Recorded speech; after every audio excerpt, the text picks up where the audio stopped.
दोस्तों, व्यक्ति जब अपने लक्ष्य की तरफ बढ़ने लगता है तो तमाम रुकावटें उसका रास्ता रोके खड़ी रहती हैं।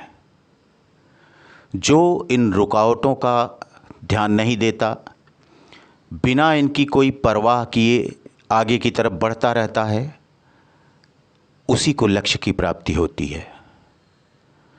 आज इसी विषय पर हम एक छोटी सी कहानी आपको सुनाने जा रहे हैं, जिसका शीर्षक है लक्ष्य प्राप्ति की राह। एक किसान के घर एक दिन उसका कोई परिचित मिलने आया। उस समय वह घर पर नहीं था। उसकी पत्नी ने कहा, वह खेत पर गए हैं, मैं बच्चे को बुलाने के लिए भेजती हूँ, तब तक आप इंतज़ार करें। कुछ ही देर में किसान खेत से अपने घर पहुँचा। उसके साथ साथ उसका पालतू कुत्ता भी आया। कुत्ता जोरों से हाँफ रहा था।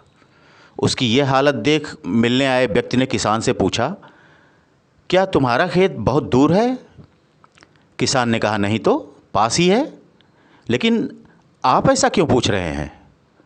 उस व्यक्ति ने कहा, मुझे यह देखकर आश्चर्य हो रहा है कि तुम और तुम्हारा कुत्ता दोनों साथ साथ आए, लेकिन तुम्हारे चेहरे पर रंज मात्र भी थकान नहीं, जबकि कुत्ता बुरी तरह से हाँफ रहा है।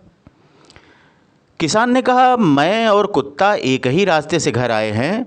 मेरा खेत भी कोई ख़ास दूर नहीं है। मैं थका नहीं हूँ, मेरा कुत्ता थक गया है।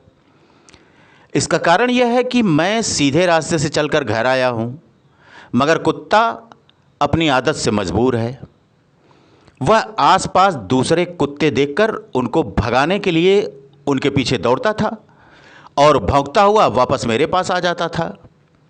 फिर जैसे ही उसे कोई और कुत्ता नज़र आता, वह उसके पीछे दौड़ने लगता।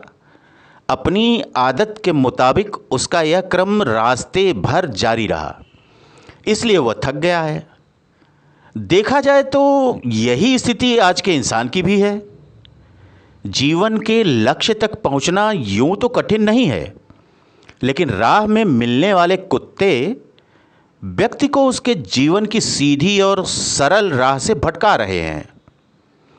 इंसान अपने लक्ष्य से भटक रहा है और यह भटकाव ही इंसान को थका रहा है। यह लक्ष्य प्राप्ति में सबसे बड़ी बाधा है। आपकी ऊर्जा को रास्ते में मिलने वाले कुत्ते बर्बाद करते रहते हैं। भौंकने दो इन कुत्तों को और लक्ष्य प्राप्ति की दिशा में सीधे बढ़ते रहो। फिर एक ना एक दिन मंजिल मिल ही जाएगी। लेकिन इनके चक्कर में पड़ोगे तो थक ही जाओगे। अब ये आपको सोचना है कि किसान की तरह सीधी राह पर चलना है या उसके कुत्ते की तरह। तो दोस्तों, आज की कहानी बस इतनी सी। कैसी लगी कहानी आपको? छोटी है लेकिन गंभीर है। इस कहानी की गंभीरता को ध्यान में रखते हुए सुनिएगा और अपने विचार कमेंट बॉक्स में जाकर ज़रूर लिखिएगा।